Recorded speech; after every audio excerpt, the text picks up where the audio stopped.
자, 지구촌 뉴스 이유정 리포터 연결돼 있습니다. 이유정 리포터 안녕하세요. 안녕하세요. 이유정 리포터. 네. 뭐 좀 하나 여쭤봐도 됩니까? 네, 됩니다. 제가 저 한번 몇 번 뵀잖아요, 저도. 네, 몇 번 뵌 적 있죠. 저 잘생겼나요, 저? 네, 아니. 너무 어려운 질문 아니, 하시네요. 그러니까 이게 지금 한 1분 전에 이거 캠페인 바꿔야 돼요, 이거. 왜냐면 뭐 잘생겼네요. 그 성우님한테는 내가 솔직히 개인적으로 감사합니다. 근데 항상 매일매일 들을 때마다 이게 제가 낯뜨거워가지고 한번 여쭤봤어요. 이거 저기 나중에 한번 이건 소원수리 한번 긁어야 될 것 같습니다. 예. 자, 지구촌 뉴스 오늘 첫 번째 소식 전해주시죠. 네, 어제 15일 광복절이었죠. 네. 우리나라가 일본으로부터 해방된 걸 기념하고 순국선열의 희생을 기리는 이날을 일본은 태평양 전쟁의 패전일로 부르고 있는데요. 네. 일본에선 스가 요시히데 정부의 강요 3명이 종전 76주년을 맞아 야스쿠니 신사를 참배했습니다. 고이즈미 신지로 환경상과 하기우다 고이치 문부과학상, 이노우에 신지 국제박람회 담당 대신 등 일본 현 정부의 강요 3명은 이날 A급 전범이 합사된 야스쿠니 신사를 방문했는데요. 현재 강요들은 지난해에 이어 올해도 패전일에 야스쿠니 신사를 참배하는 관례를 이어갔습니다. 아베 신조 전 총리도 이날 신사 참배에 참여했는데요.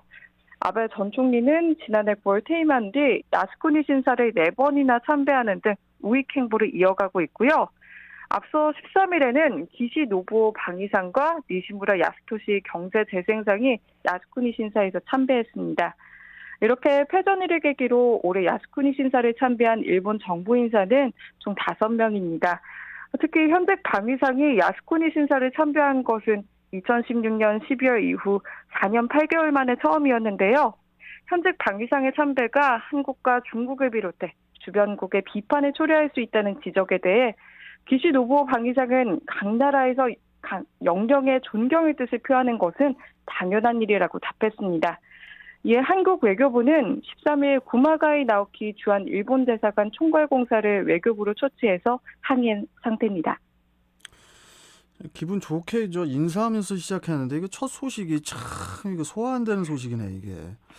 전범에 대한 숭배가 당연하다고요. 이게 참 일본이 뉘우침이라는 거를 찾아볼 수가 없는 나라 같습니다. 네. 네, 일본의 주장을 보면 반성은커녕 오히려 교묘하게 책임을 회피하는 모습을 볼 수 있는데요.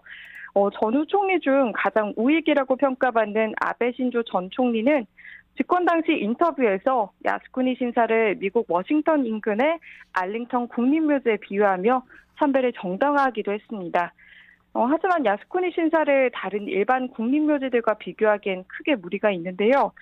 야스쿠니 신사는 근대 일본이 일으킨 여러 전쟁에서 숨진 사람들의 영령을 떠받드는 시설입니다.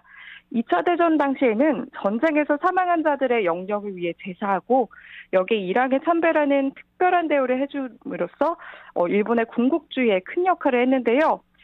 전쟁을 이끌었던 A급 전범 14명 동안 1978년 합사 의식을 거쳐 야스쿠니에 봉인됐습니다.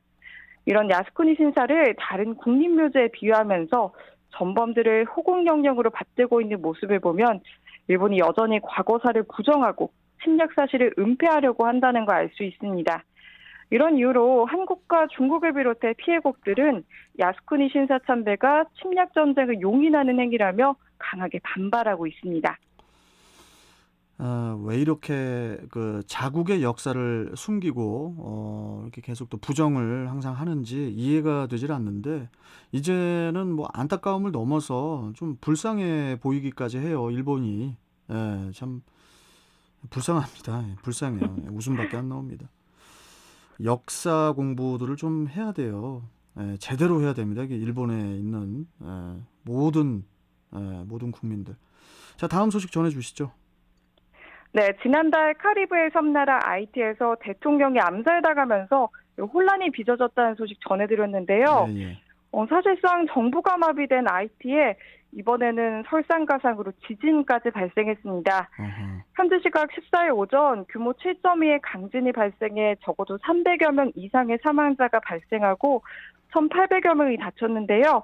피해 상황이 제대로 파악되지 않고 있는 데다 엎친 데 덮친 격으로 열대성 폭풍까지 접근하고 있어 앞으로 피해자는 더욱 늘어날 것으로 예상됩니다. 네.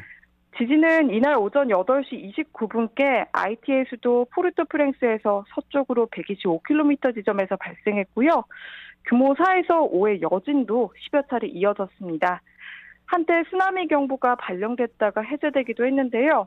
이번 지진은 수도 포르토프랭스는 물론 이웃 도미니카 공화국과 자메이카 등에서도 감지될 정도였습니다. 네. 이에 아리엘 앙리 IT 총리는 한 달 동안 비상사태를 선포하고 피해 상황 파악을 위해 현지를 방문했습니다. 총리는 피해 규모가 확인될 때까지는 외국의 지원을 요청하지 않을 것이라고 덧붙였습니다. 빨리 좀 피해 규모를 확인을 하고 구조를 진행을 해야 될 것 같은데 걱정이네요. 네. 네, 안타깝게도 IT의 상황상 빠른 대처가 힘든 현실입니다. 네. 유엔 구호단체 유니세프의 현지 대변인은 통신 상황이 나빠서 현지 피해 영향을 정확하게 파악하지 못하고 있다고 전했습니다. 심지어 포르토프랭스 주변 지역에는 무장 세력이 활동하고 있어서 구호단체들이 지원 활동에 어려움을 겪고 있는 상태입니다. 피해 상황조차 제대로 파악이 어려운 가운데 곧 열대성 폭풍 그레이스가 IT를 지날 것으로 예보돼 구조활동에 차질이 빚어지고 피해도 더욱 커질 것으로 우려됩니다. 다행히 주변국들의 도움의 손길을 내밀고 있는데요. 조 바이든 미국 대통령은 IT 상황을 보고받은 뒤 미국의 즉각적인 대응을 승인했고요. 도미니카 공화국과 칠레, 아르헨티나 정부도 지원 의사를 밝혔습니다.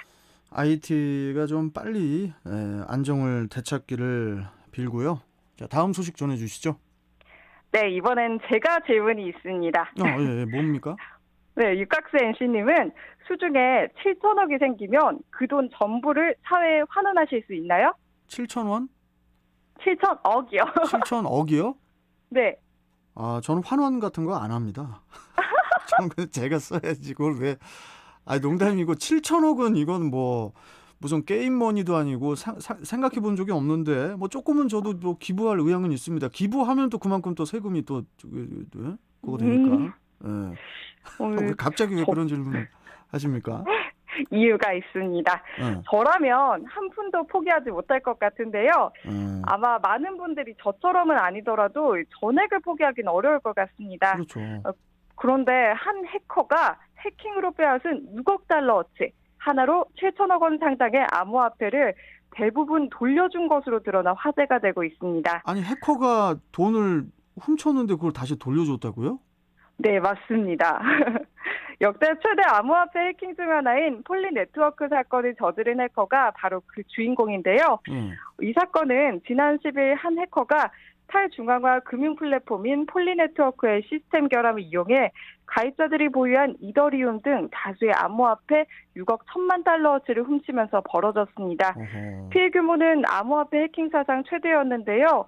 놀랍게도 해커는 암호화폐를 돌려달라는 폴리 네트워크의 호소에 다음날 절반을 돌려준 데 이어 거의 전액을 반환하는 특이한 행보를 이어갔습니다.